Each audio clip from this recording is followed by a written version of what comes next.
William Bishop's blood is much more unstable than human blood and shows extensive mutation. But this is not what happened to me. I must keep on searching. The sun is about to rise. I can feel it. I'll continue tomorrow night. I have so much time now.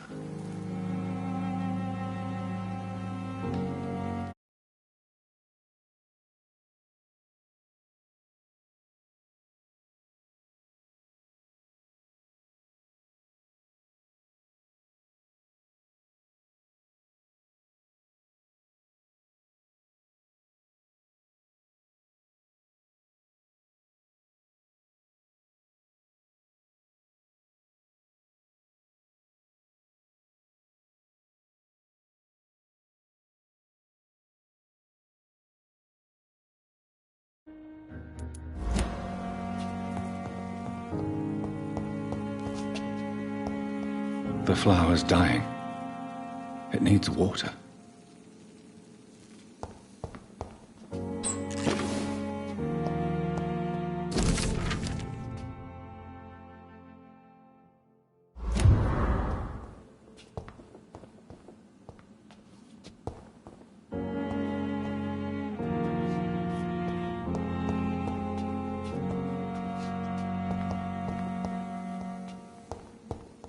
The flower's dying. It needs water.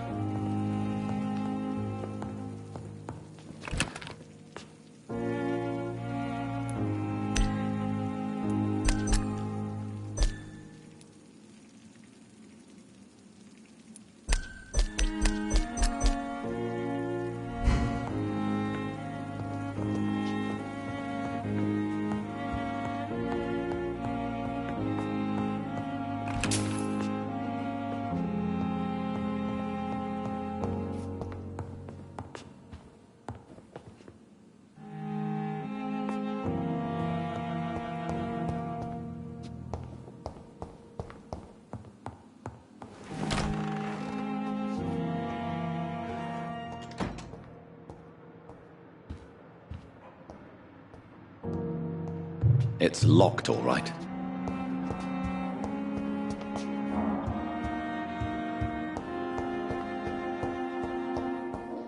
I cannot enter.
It's locked.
Good evening, miss. I'm Dr. Reed, the new surgeon at the Pembroke Hospital. And who are you? Your name has no meaning to me, mortal. You're nothing but dust blown by the winds of eternity. I beg your pardon? What are you begging for, mortal? My clemency? Well, tonight maybe I'm inclined to mercy. You'll never forget the night you met Thelma Howcroft. You keep calling me mortal. Why is that? And if I'm mortal, what are you? Well, Dr. Reed, if you must know, I'm a vampire.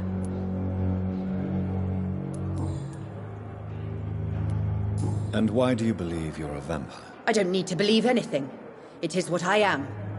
It is what I feel within this hollow shell of flesh. Please, describe to me how you feel. What is it like to be a vampire? I can hear my body crumble from the inside as my flesh cracks and fades. I sense the last pulse of postulant blood within my drying veins. I need new blood.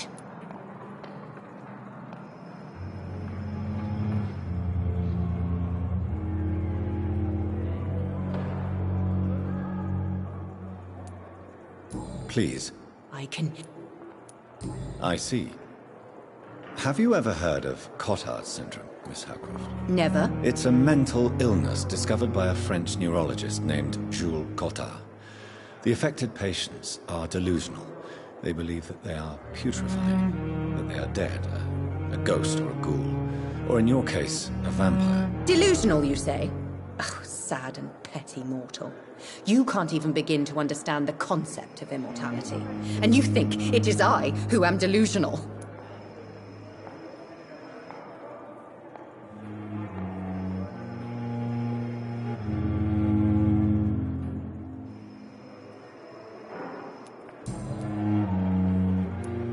I'm assuming you must be a patient here.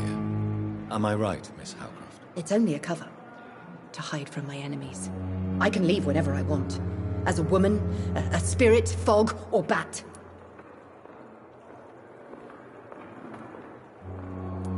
Who are these enemies you mentioned? Can you describe them? I cannot say for sure. But I sense their eyes on me from nearby.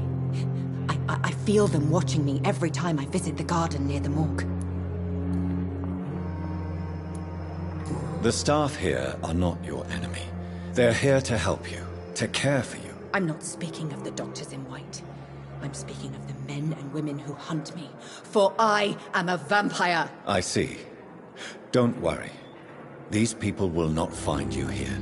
I'll personally make sure they leave you alone. Thank you, mortal. But do not interfere with them, for you are no match for those that hunt me.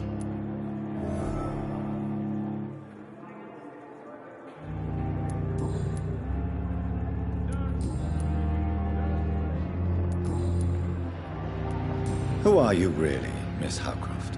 I mean, apart from being a vampire. Is that not enough for you, puny mortal?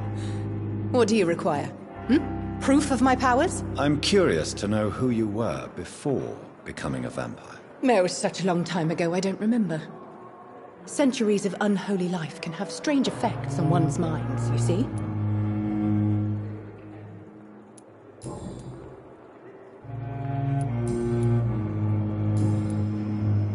I'll leave you, Mistress of the Dark, to your nocturnal activities.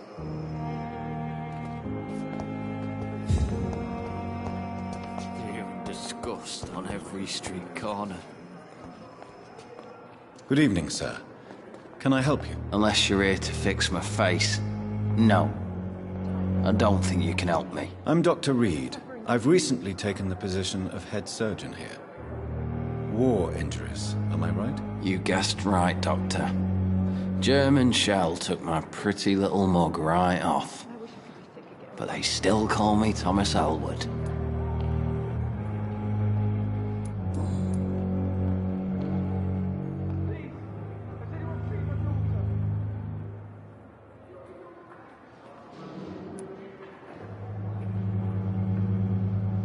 How is your stay with us, Mr. Elwood? Oh, it's bliss. I just escaped death in the trenches to be surrounded again by the moans of the dying. Can I ask you precisely why you're a patient here? It's the pain, sir. The drugs don't work. It just hurts under the scars, if you get my drift.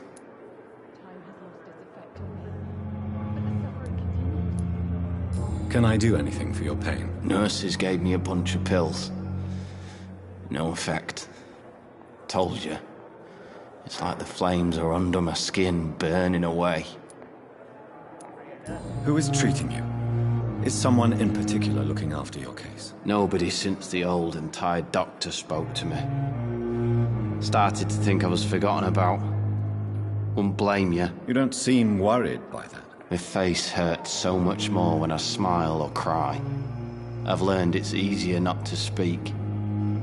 But be assured I'm smiling inside.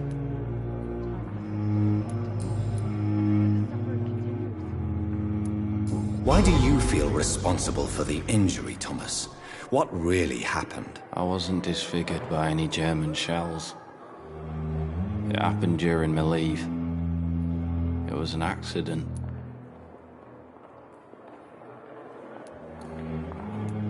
Why lie about it? Come on.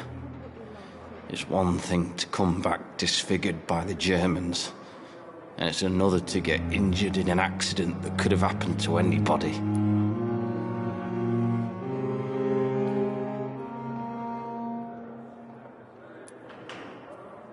Reconstructive surgery has been very successful for some soldiers. I don't want to wear a bloody mask for the rest of my life.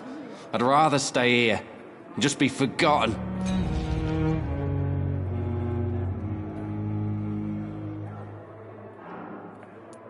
Why lie? Come on. I don't want to... Tell me what really happened then. I went with a whore in Rouen. Dead drunk I was. The hotel was a shithole. There was a fire that night. Did you start the fire? Were you trying to avoid going back to the front? That's not uncommon, you know. No. It's just that I was asleep when the flames reached the room. The girl was long gone. Bitch never woke me up. Left me to burn.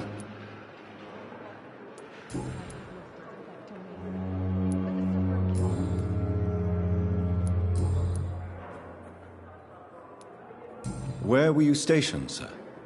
Did you serve for long? I really don't want to talk about all this shit. No offense. I was pushing too much. I served in France myself.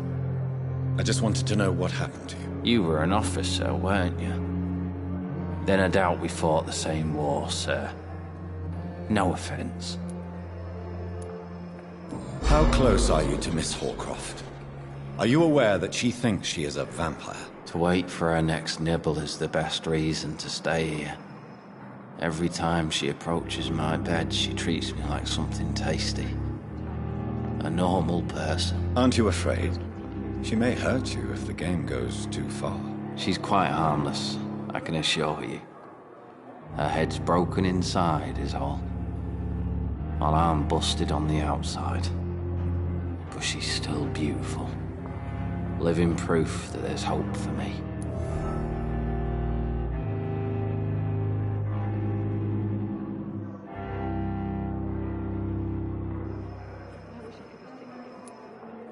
So do you let her bite you? You know that's not sanitary. And why not? She's only supping a few drops of me blood. And the pain, it's real for once. She could decide to bite less willing patients. Then it's another good reason for me to stay here, Doctor. You do realize she's mentally disturbed. It's called the Cotard syndrome. She truly believes she's a vampire. In her madness, she never refers to my scars. And frankly, if I could, I'd join her world. It seems much more fun than the real one.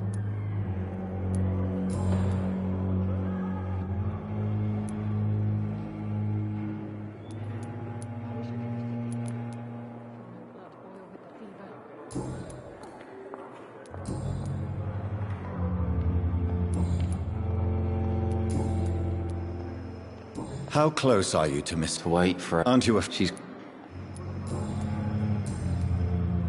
Goodbye for now, Mr. Elwood. Hearing disgust on every street corner. The daily routine. Good evening, Mr. Hampton. How do you feel? Dr. Reed, is it?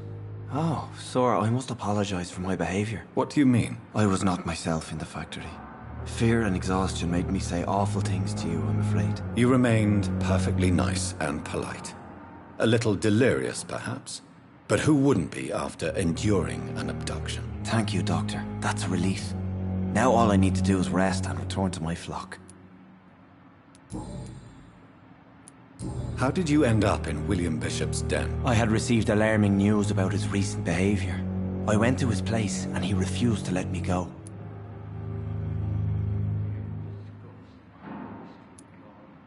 Why did he abduct you? William was an alcoholic. His addiction suddenly changed to blood. I don't know why. Just like a patient I met here. This Miss Hawcroft.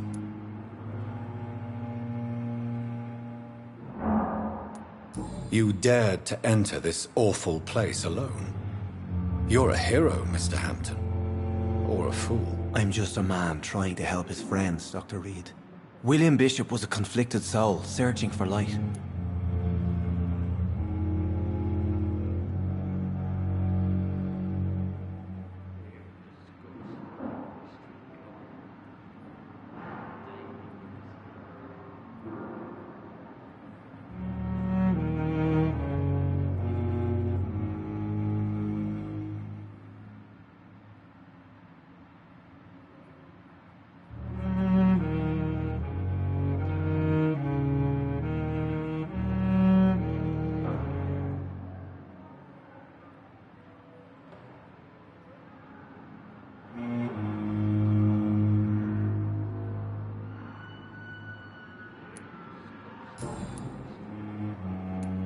Do you know Tom Watts, the bartender from the Turtle? I met him before I found you in the canning factory. Tom? Yes, of course. Always the helping hand, good old Tom. Without men like him, corruption and despair would have wiped out the East End long ago.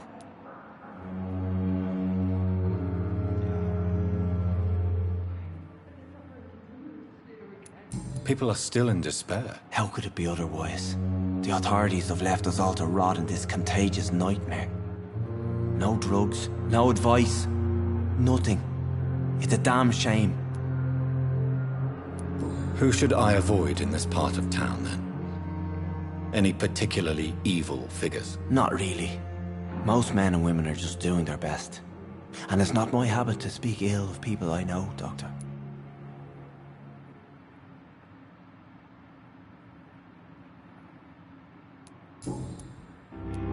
What is the general situation in the East End docks? The situation has always been tough, with a lot of tensions between the gangs and the dockers' trade union. The Wet Boot Boys are very nervous since they lost their leader.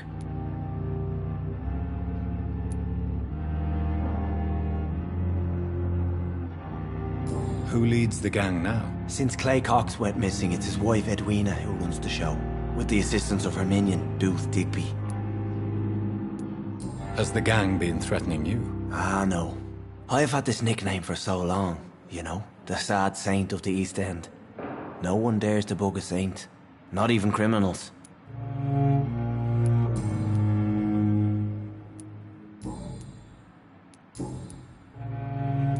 What do you do for a living, Mr. Hampton? I can't help but notice the cross around your neck. I manage a night asylum for the poor and homeless of the docks. And I try to guide the lost and hesitant on the right path to our Lord.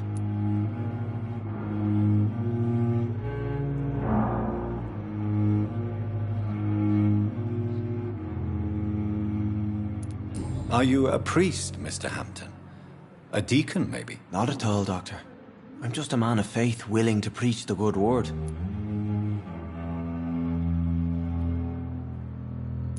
Why didn't you use your cross against William Bishop? To repel him somehow? That's a very strange question, Doctor. A cross is no magical token, if that's what you were trying to say. Not mine, anyway.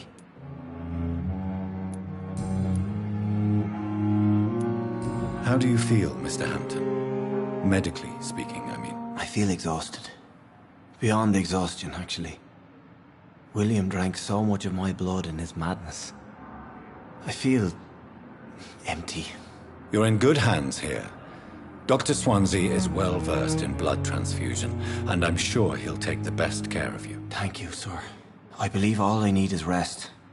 And then I can go back to the people who need me.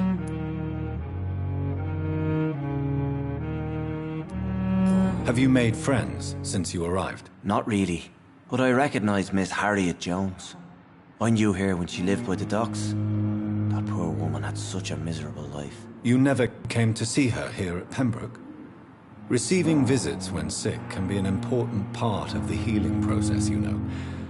We're not just bodies. You're preaching to the converted now, Doctor. To be truly honest, I thought she was dead. She left the docks many months ago.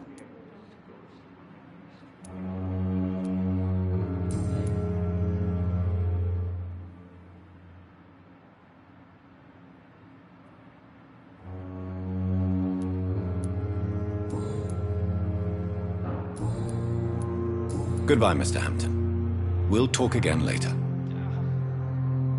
pain. It's here again.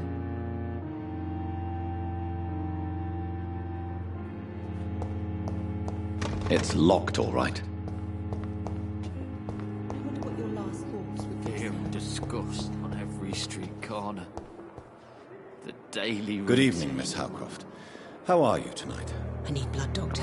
Warm, rich, vibrant blood. Tell me, Thelma, why do you feel so attached to Mr. Elwood? Why him? I'm not sure, Doctor.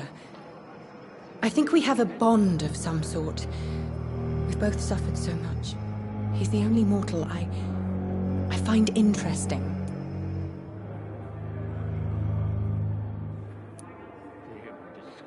Do you plan to make him a vampire too? Of course not. How could I inflict my curse on anybody else? I'm not that cruel, Doctor. Would you say you and Mr. Elwood are romantically involved? No. No, Thomas is a delicate soul. Even though he disguises it. But I am not the woman he needs. No, for I am a vampire, Doctor.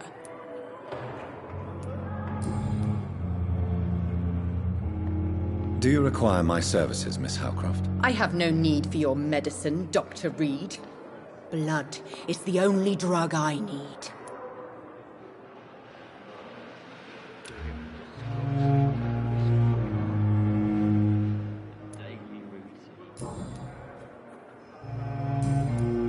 I'll leave you, Mistress of the Dark, to your nocturnal activities. I wonder what your last thoughts would be, sir. Good evening, Nurse Hawkins. Good evening, Dr. Reed.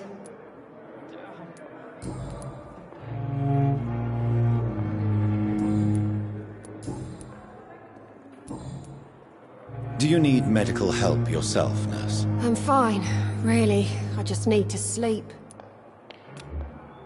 Goodbye, Nurse Hawkins. Disgust on every street corner. The daily routine. Good evening, Mr. Elwood. Evening, Dr. Reed.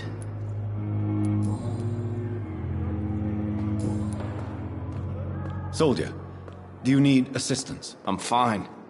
Just do something for this pain, will you? That's all I'm asking.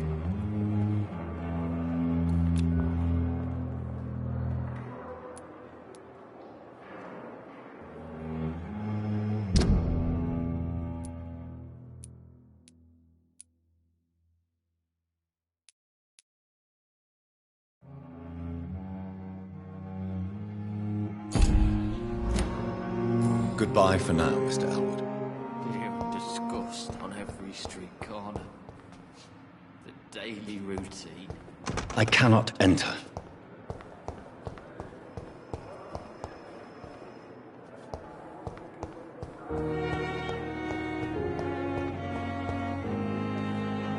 Good evening, Miss Howcroft. How are you tonight? I need blood, Doctor. I'll leave you, Mistress of the Dark, to your nocturnal activities.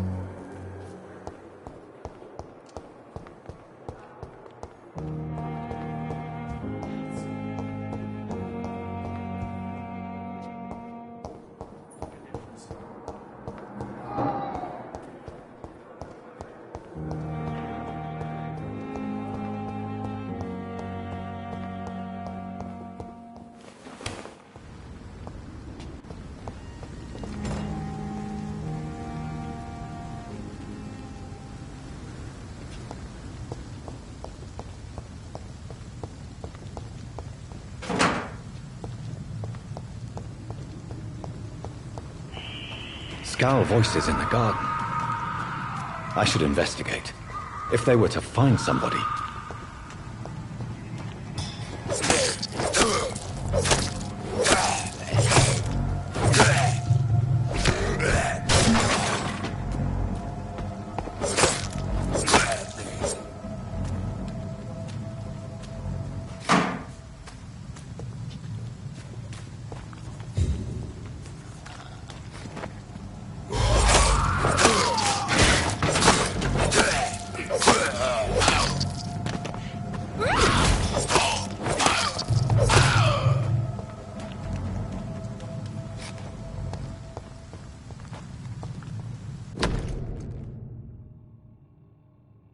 So, Mr. Hooks and Nurse Hawkins are an item.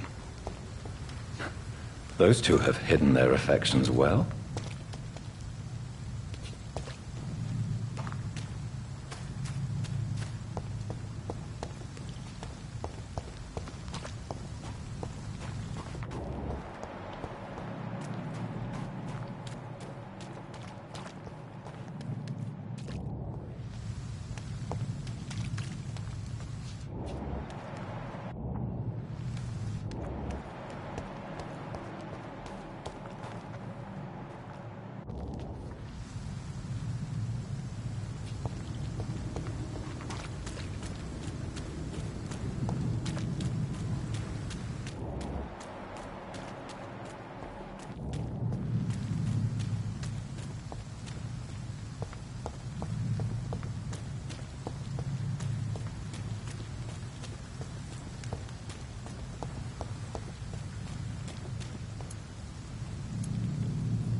Thelma Howcroft said she was being watched by vampire hunters. Where are they hiding? I should investigate. Good evening.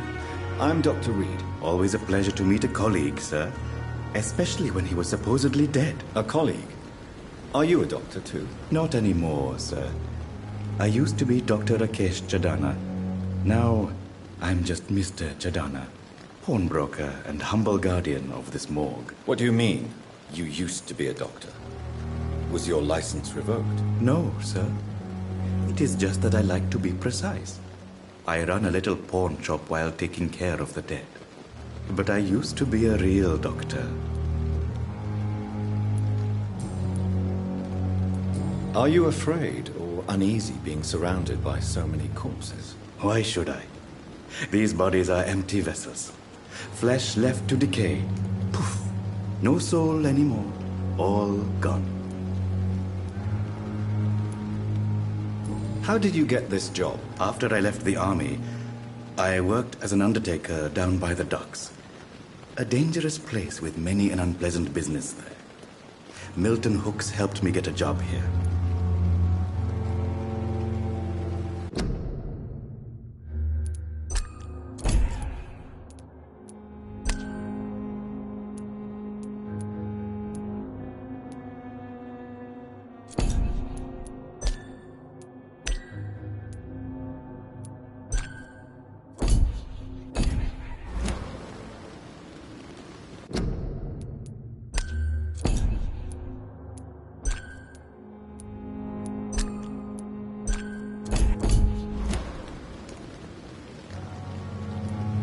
An interesting point of view. And quite an exotic one, too.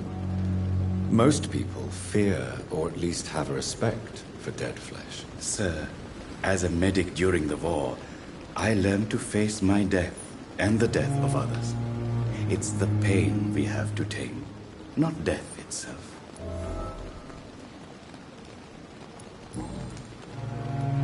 Have we met before? I don't think so, sir. Why? When we first talked, you said you were glad to meet me since I was reported dead. Funny story, sir. Your sister came here a few nights ago.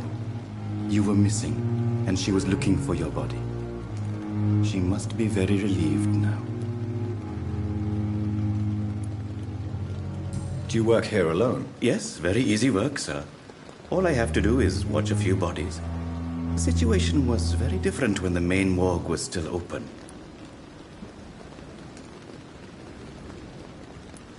Why do you have to watch these bodies? Because these poor fellows have no names.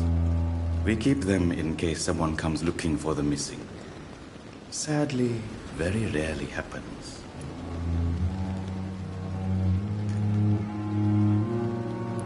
Why close the hospital's main morgue? It was for sanitary reasons after the beginning of the epidemic. Cadavers had to be moved to the nearest mass grave.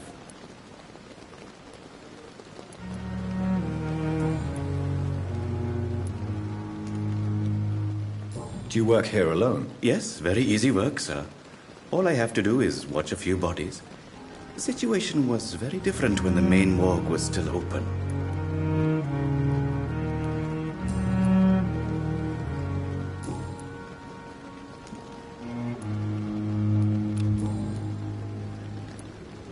A pawnbroker? I expect you get all types of people here. Yes, sir. All kind of people. For I sell all kind of goods.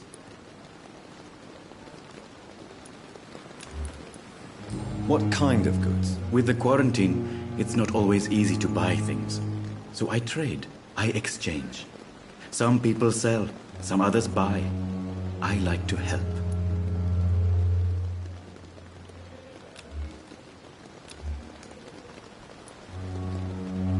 Who comes here to trade with you? It's very unhygienic, even unsafe. Diseases can spread. For the customers, for the hospital. I'm very cautious, sir. I've been a doctor, remember? And all my clients are good people. In fact, I think I only know good people.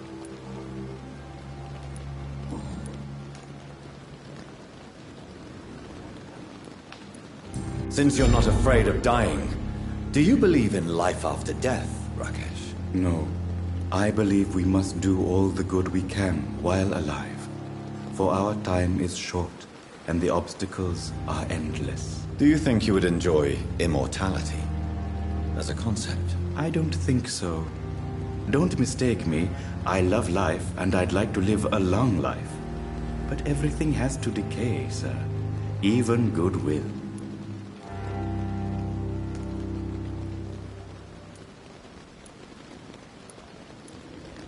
So you're ready to die?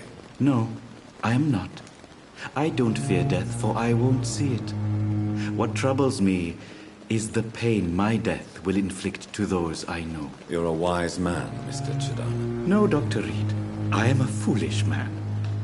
But I like to think otherwise.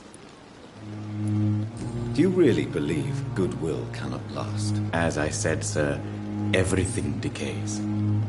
If I was to never die, goodness, I would be bored or worse. And I like to be helpful, sir. Quite depressing, wouldn't you say?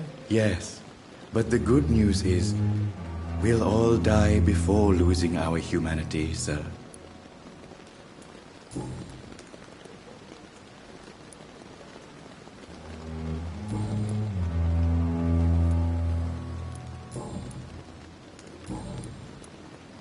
Please show me what you have to sell. Of course. It's just trinkets and curios, really. But I'm sure they can be useful.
It's locked, all right.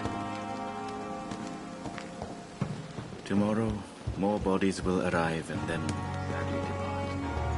I'm managing a train. Good evening, Doctor. I believe we're going to be working together. Dr. Reed. Dr. Swansea informed us of your arrival, but I could not dare to believe we'd have such good fortune. Such an honor, sir. Thank you. And you are? I am Thoreau Strickland, Dr. Thoreau Strickland. I'm a great admirer of your work, Dr. Reed. Please, could you tell me something about yourself? I'm a great admirer of your work concerning blood transfusion, Dr. Reed. I run my own experiments. I'm convinced it's the future. I based my technique on my mentor's research. He helped me perfect my method. What is yours? I'd rather not talk about it.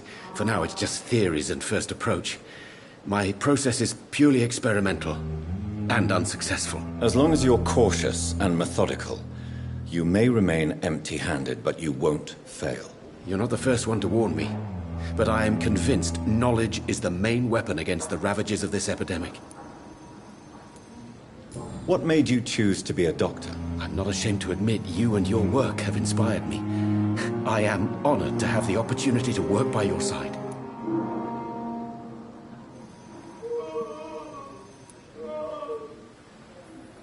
It's always a pleasure to share scientific and medical knowledge with someone eager to learn.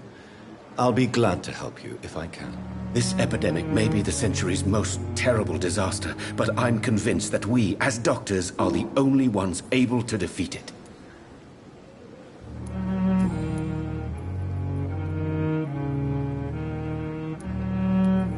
What can you tell me about the Pembroke? Well, it has always been an honor to work with Dr. Swansea. But with your arrival, I can't think of a better opportunity to learn about blood transfusion.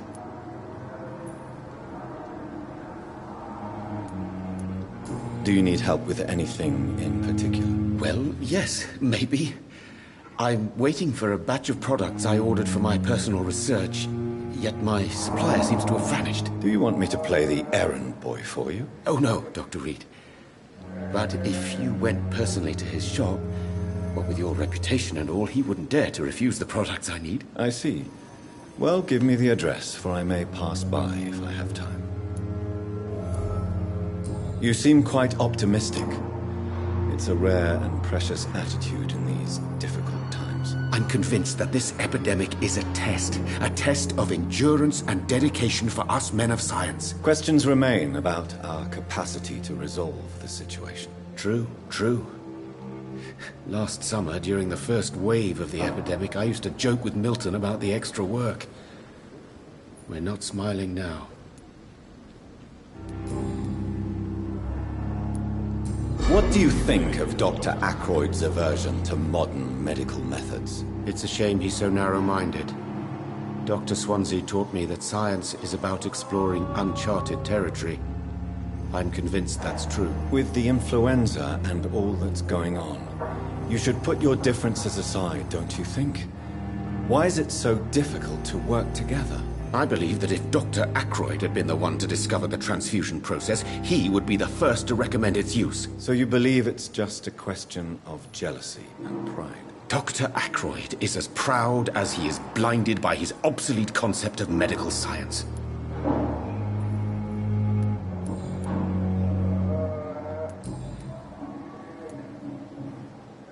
Tell me more about your willingness to experiment with new medical techniques. Harvey Fiddick is a patient suffering from a severe injury that could cripple him if not treated correctly. I'm convinced your blood transfusion technique could help him. What is it you really want? To save him, or to prove your point? Fair question. I want nothing but to save my patient, Dr. Reed. Especially since I know Mr. Fiddick's story. Tell me Mr. Fiddick's story. Our first diagnosis was compromised because Mr. Fiddick lied to us about the real origin of his injury. He first claimed it was an accident. But why would he hide such crucial information from us? Because he is a proud father, ashamed of putting his children at risk because of his own negligence.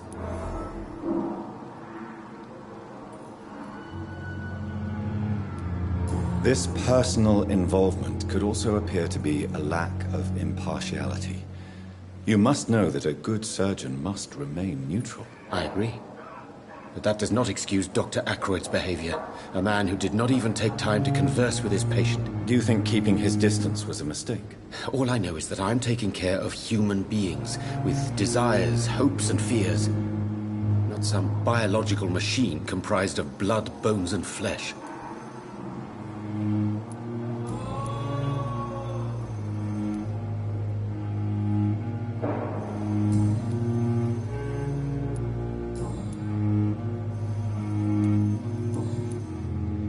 Goodbye, Dr. Strickland.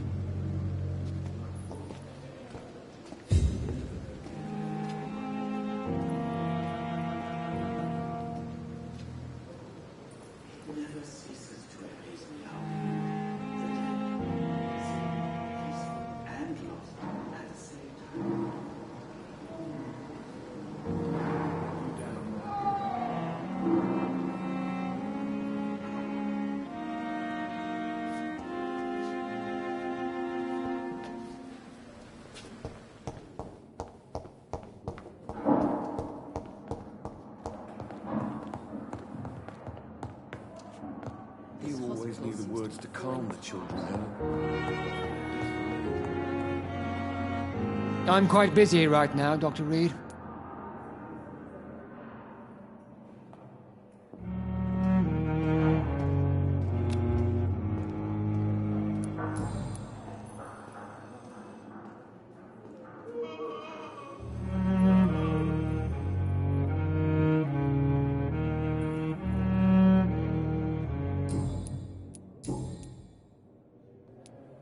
Tell me, Waverly, what do you think of Dr. Strickland's enthusiasm for his experimental research? Strickland is playing with his patients' lives for pride and glory. Now that, sir, is unethical. Are you thinking about something in particular? Harvey Fiddick needs delicate surgery. I believe we should stick to the usual procedure, but my young colleague obviously disagrees.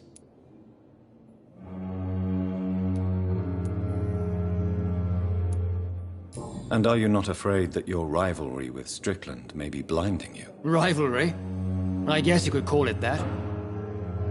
But I will never be childish enough to let my personal feelings affect my judgment.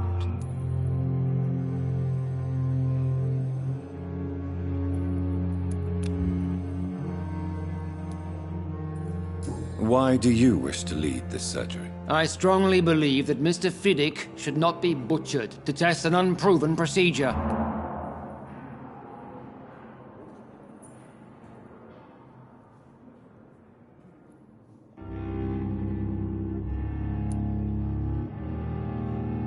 Other people may say that's too conservative a point of view. Conservative?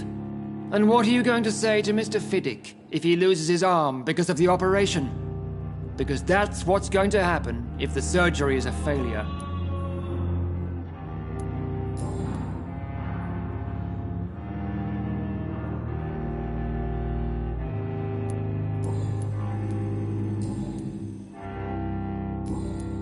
Thank you for your time. We'll talk later.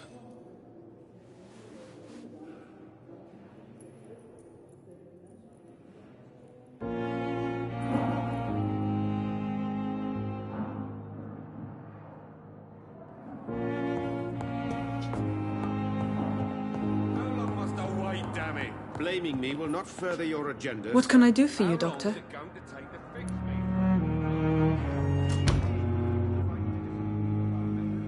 Thank you, Nurse Crane.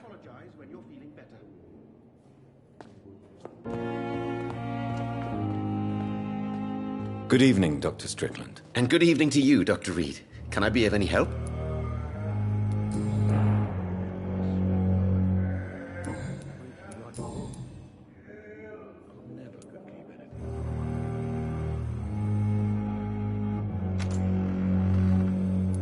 What do you think of Dr. Ack? It's a shame he's so with the So talk. Goodbye, Dr. Strickland. Good evening, Mr. Fiddick. Good evening, Dr. Reed. Any news about my operation?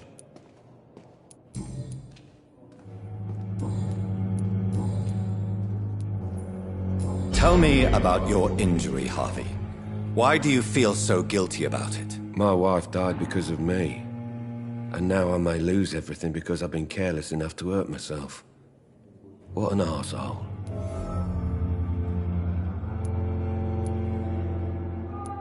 How could your job be responsible for your wife's death? I was working a double.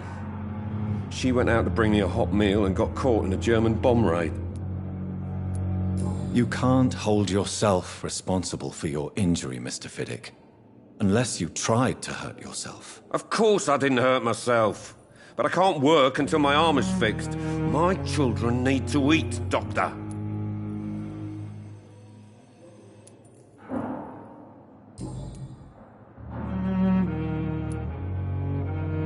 Tell me more about the death of your wife, Harvey. 1915. I was in the army. Building workshops for the Royal Flying Corps. Helen was happy I wasn't sent to the front. What happened? The Germans sent Zeppelins to bomb the construction site, but they missed their target. My wife was bringing my dinner when the bombs fell. I'm sorry for your loss. So many died during the bombings. I served in France and witnessed the carnage there. I would like to say that she didn't suffer. Truth is, I have no idea. I just know that I'm all that me kids have. Poor little bleeders. How are your children after losing their mother? They were smaller then. The only good thing about this is my Helen didn't bring them with her that night.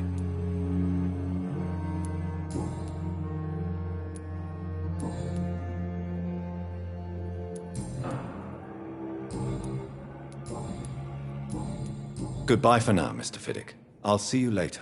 You always knew the words to calm the children, Helen. As for me, what a blundering idiot.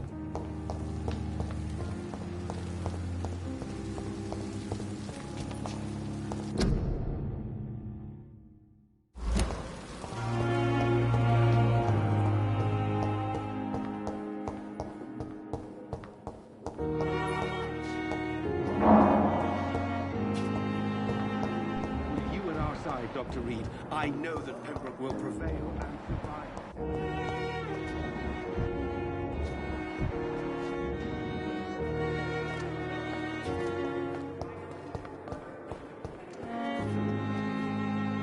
Good evening, Mr. Elwood. Evening, Dr. Reed.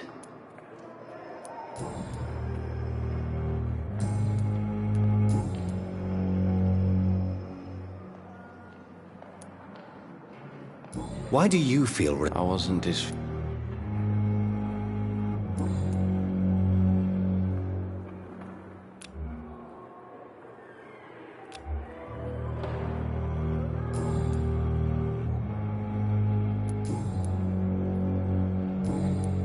Goodbye for now, Mr. Elwood. Fear and disgust on every street corner. It's locked.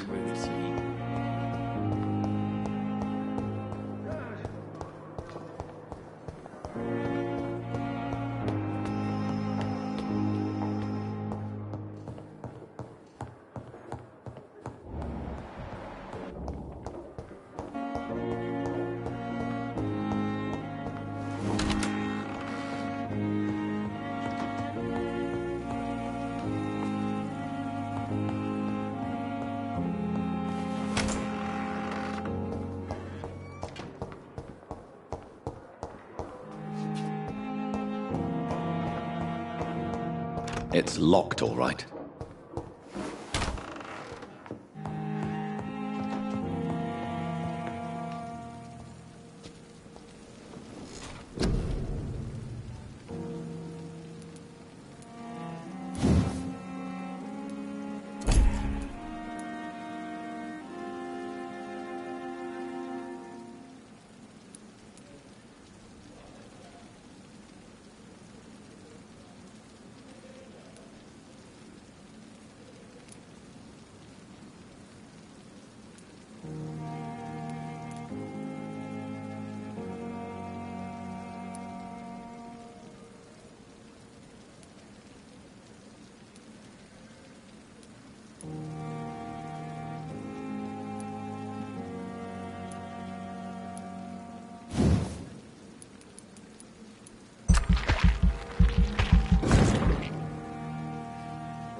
If I'm to stay here until my research is complete, I'd better learn to hide my true nature from the mortals.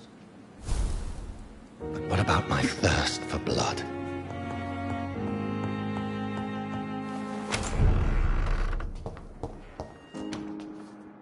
Yes, Nurse Crane? How can I help you? I'm so sorry. I know Dr. Swansea wanted you to rest, but we have somewhat of a crisis. A crisis, you say? Our supply of antiseptics is nearly depleted. I was hoping there was another box up here, but...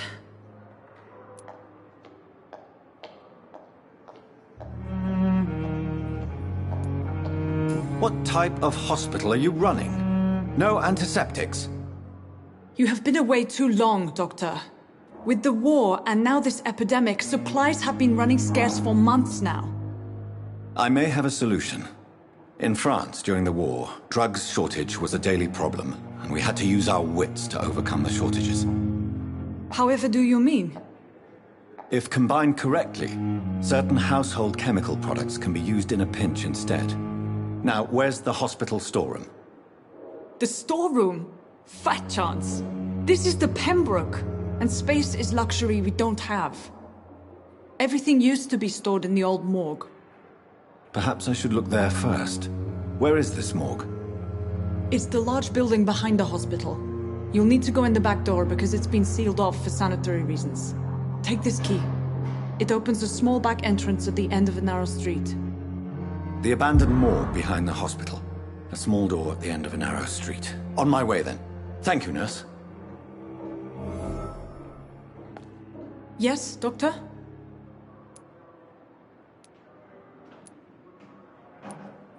Why then do you always work the nights? Don't you ever sleep? At the Pembroke, we're always hands on deck.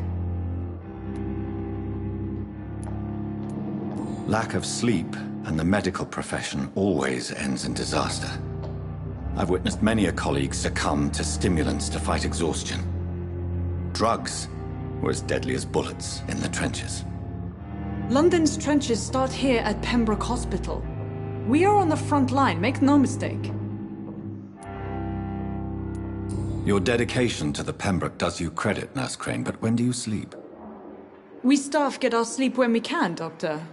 Nursing is a vocation, not the labor of a journeyman.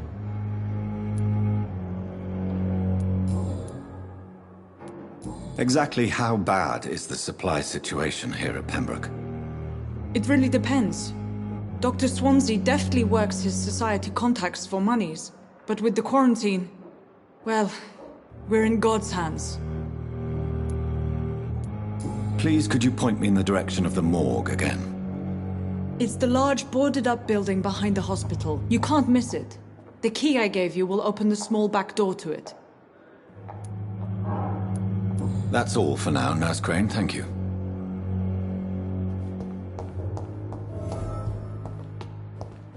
It's locked, all right.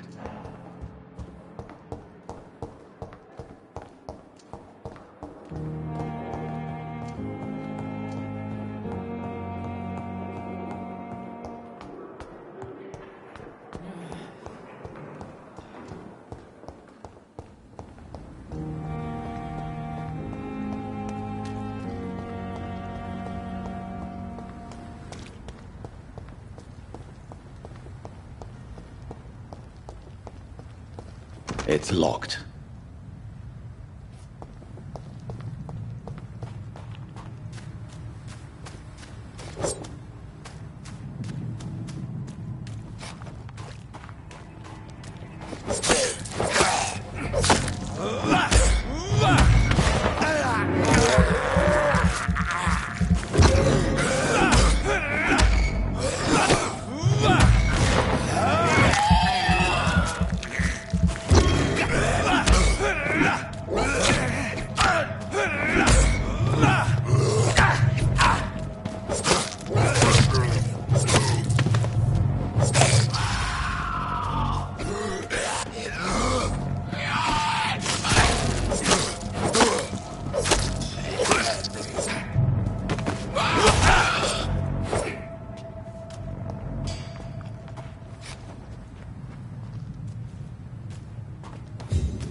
cannot enter.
Similar to the infected William Bishop. Must be the same strain. This sickness moves faster than influenza.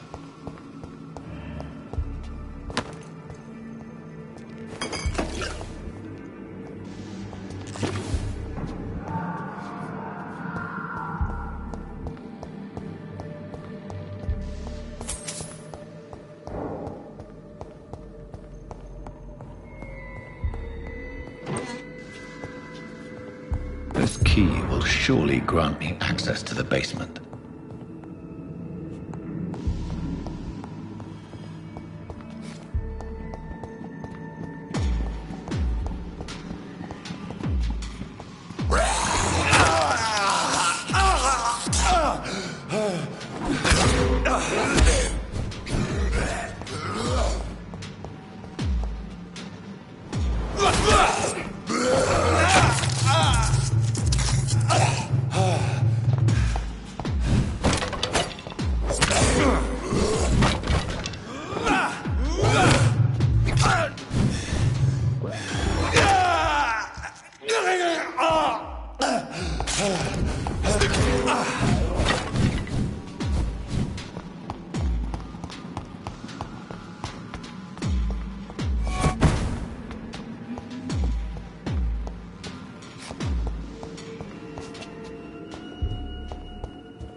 These scowls feed from corpses and the husks of animals. They're not after blood.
It's locked, all right.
Scowls can be so ferocious. I'm not sure I can defeat them without becoming stronger. To drink blood is so tempting.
Sodium hypochlorite. Dangerous to administer, but efficient in the proper dosage.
Good evening, Mr. Cox. Dr. Reed.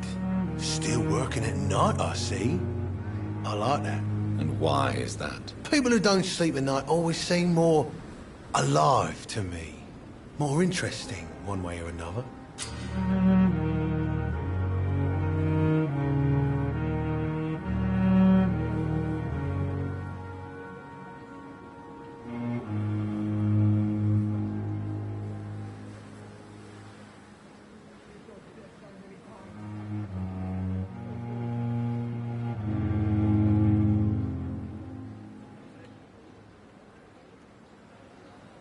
You're lucky to be alive, Mr. Cox.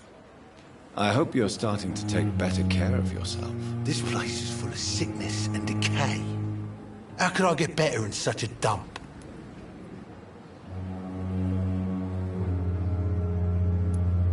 Consider yourself lucky that I'm treating all of my patients equally. But don't push your luck. Don't play the innocent with me.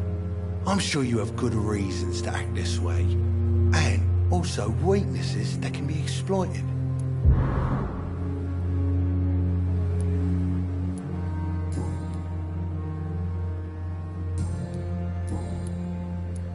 Do you ever think about that poor fellow I saw you push in the water? The wound he gave me will make sure I don't forget him.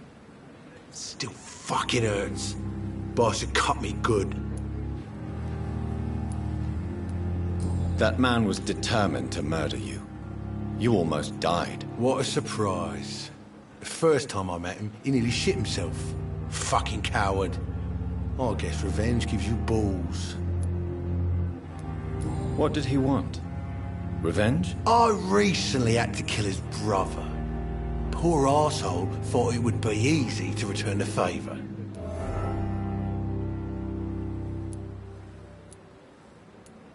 Perhaps you're right. Maybe only the strongest will survive in these dark times. If there must be only one, in the end, make no mistake, I'll be the winner.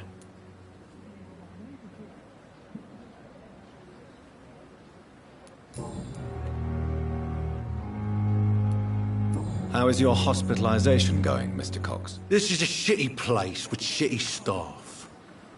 But as long as I'm treated all right, I'll be fine. What's wrong with the Pembroke staff? That bastard you sent to bring me here, Milton. I thought he was going to break all my bones before I reached my bed. I see. Any other smart comments? The nurses aren't too ugly. Especially that foxy one, Nurse Crane. Pretty brunette, tough attitude, all like that. What's wrong with the hospital? Come on, Dr. Reed. But you're alive. What are you expecting, a medal?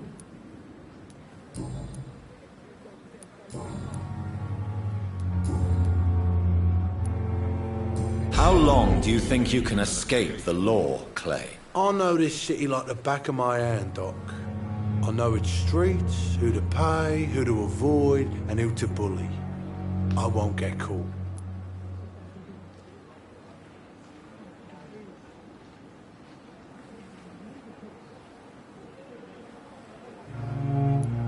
We can't escape the consequences of our actions. The past catches up with us in the end. I ain't afraid of death.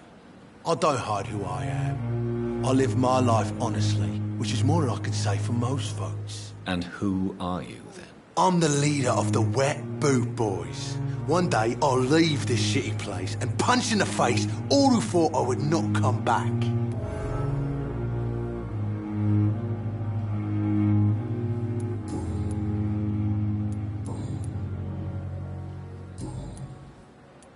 I'll leave you for now, Mr. Cox.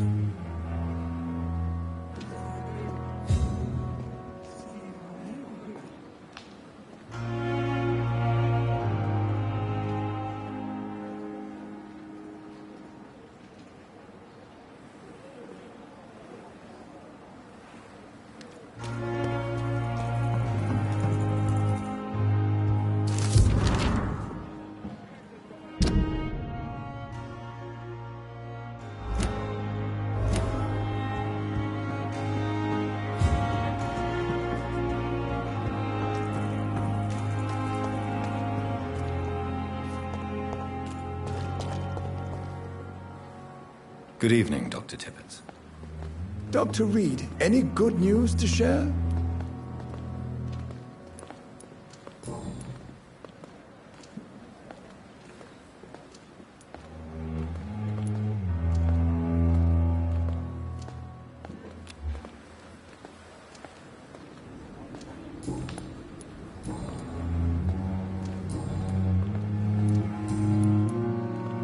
You're exhausting yourself, Corcoran.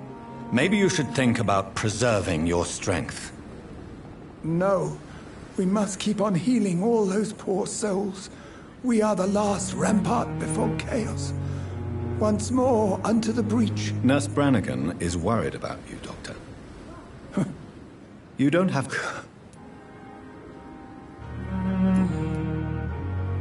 Goodbye, Dr. Tippett.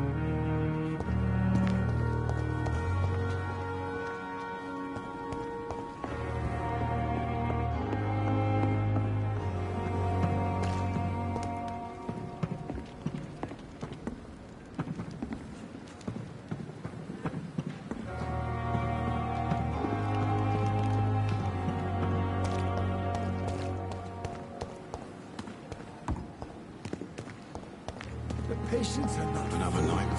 They know we are overwhelmed by this horrifying epidemic.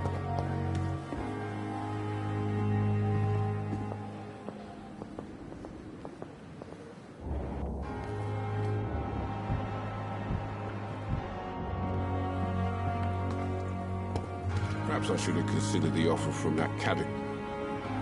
Good evening, Milton. Good evening, Doctor. Still trying to save lives?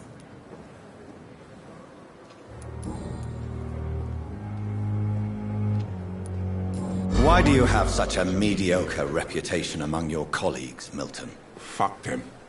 Nobody knows the horrors I've seen since working here. This city was sick long before the epidemic, Dr. Reed. I know it's a difficult task, but correct me if I'm wrong. Is this not the job you are paid to do? I've seen babies left to die while their brothers were properly fed. Underage girls and boys sold to all manner of perverts. I'm sorry, I don't know what to say. Yeah, exactly. We lack words. So excuse me if I don't look on the bright side of life.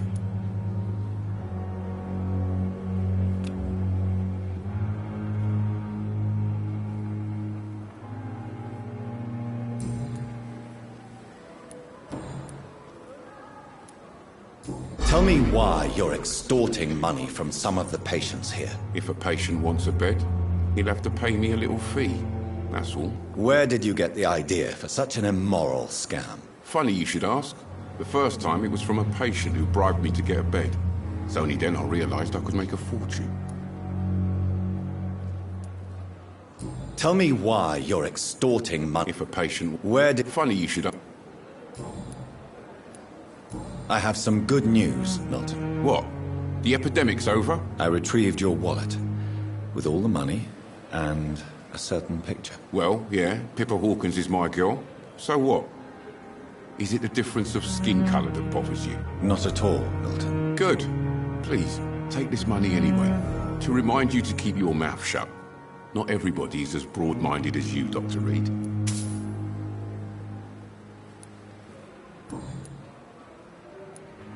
What's going on between you and Nurse Hawkins? Pippa's tired. Tired of all this shit. Tired of all those corpses piling up. She's as depressed as I am. During the war, I witnessed a few couples just like you come together in difficult circumstances. It can be very damaging. Maybe you're right. But we support each other. And that's all that matters.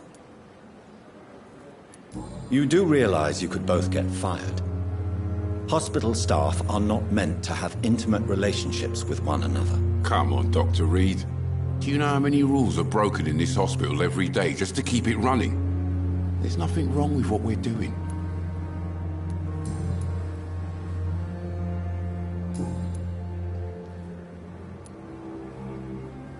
I'd like to see your goods. Wise choice, Dr. Reed. A reliable gun is what everybody needs these days.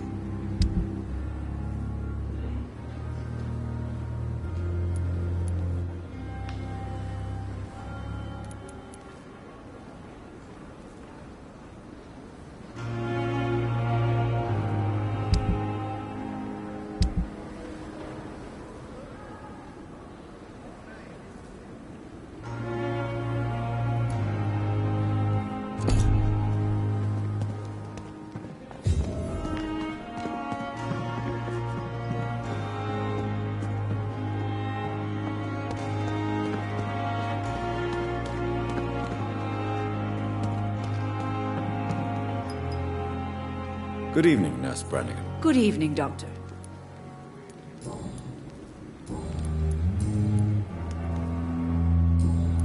Goodbye, Nurse. Call me if you need assistance.